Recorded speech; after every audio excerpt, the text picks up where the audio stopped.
Olá, tudo bem com você? Hoje, 3 de outubro, vamos comentar sobre o Evangelho do dia, relacionando aí com a espiritualidade e também auxiliados pela psicologia, pelo menos a psicologia profunda, psicanálise, Jung, né? Nós sabemos que a psicanálise um pouco difere um pouco, né, das concepções religiosas, mas nós falamos aqui de uma psicanálise mais contemporânea, onde ela dialoga com todas as áreas aí do conhecimento. Muito bem, o evangelho de hoje ele traz uma cena interessante, onde que o mestre da lei tenta colocar Jesus em dificuldade, perguntando para Jesus: Mestre, o que devo fazer para receber em herança a vida eterna? Jesus lhe disse: O que está escrito na lei? Como lês? O primeiro ponto é como ele lê, é como ele olha o que está escrito ou o que foi ensinado ou nos antigos textos, né, sagrados da época. Como ele lia, como ele observava isto. Jesus aí já devolve a pergunta para ele, né? Olha, depende de como você interpreta, porque pode ser que você está me perguntando o modo que você está interpretando. Então, o que requer aqui um pouquinho de uso, né, de conhecimento próprio, uso também do conhecimento social, cultural em que se vive. Então, o mestre da lei respondeu, né? Ah, bom, amarás o Senhor teu Deus de todo o teu coração, com toda a tua alma, com toda a tua força, com toda a tua inteligência, e ao teu próximo como a ti mesmo. Ele citou a lei, né? Certíssima. Jesus respondeu, né? Tu respondestes corretamente.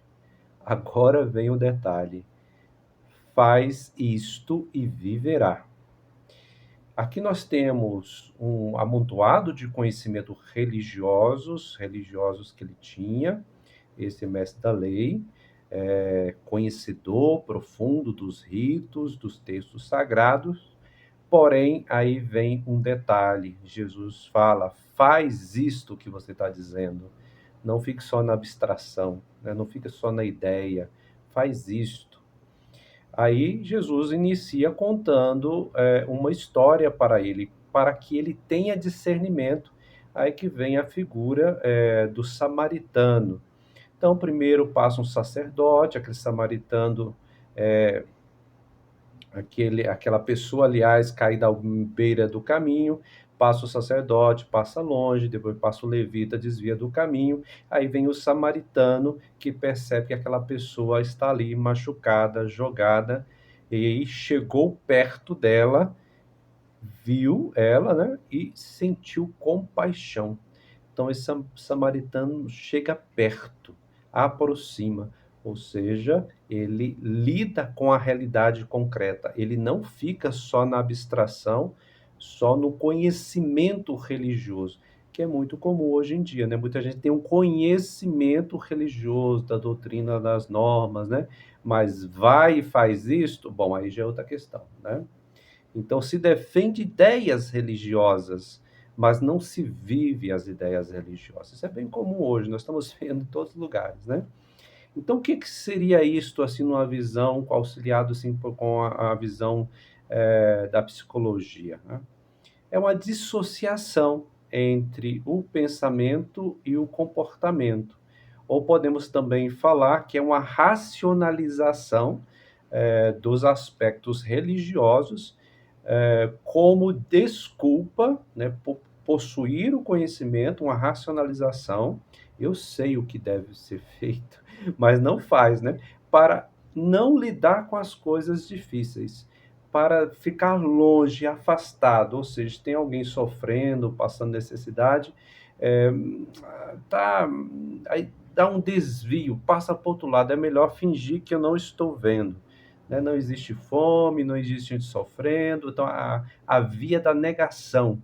Então, um processo de racionalização dos aspectos religiosos, eu sei como é, como não é, eu sei o que é pecado venial, pecado mortal, eu sei o que a doutrina religiosa ensina, etc. Então, mas essa palavra que vai e faz o mesmo, e aqui é muito claro o que é que se deve fazer o mesmo, aqui não tem nenhum disfarce, aqui não tem nenhuma espécie de racionalização, não há como fugir, né, de algo tão simples. Vai, aproxima e faz o mesmo.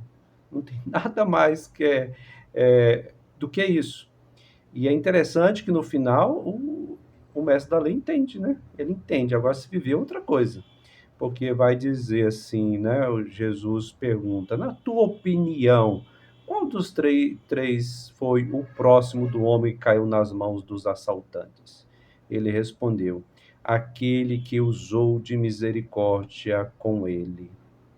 O que fica, sim, forte para nós é o seguinte: não há como, na prática religiosa cristã, ficar na abstração, ficar no processo de racionalização, nas ideologias religiosas, porque o cristianismo não é e nunca será ideológico.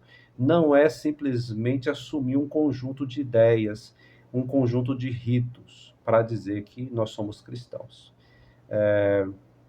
Mas ele deve encarnar, né? Ou seja, encarnar na vida cotidiana. Cotidiana mesmo, como eu dirijo o carro, o trânsito, a minha relação com os meus familiares, a relação no trabalho, porque às vezes eu posso saber disso aqui como o mestre da lei sabia. Porém, eu não vivo aquilo no dia a dia. Ou seja, eu divido entre um saber religioso e uma vivência extremamente secular, onde que os aspectos religiosos não afetam a minha vida. Ou quando começam a querer afetar a minha vida, eu racionalizo, né? Eu faço um distanciamento daquilo que é bem prático e bem concreto. Então, precisamos mais de coisas práticas, né? Neste mundo tão cheio de ideologias, idealismos, onde que o cristianismo se perde, onde ele não se percebe como promotor da paz e do bem. Coragem, vamos lá, é um mundo difícil realmente, mas vamos abrir o nosso coração e nossa cabeça para compreender vivendo, né? A sabedoria se dá pela vida, se dá na encarnação do dia a dia. Muito bem, até mais, com Deus.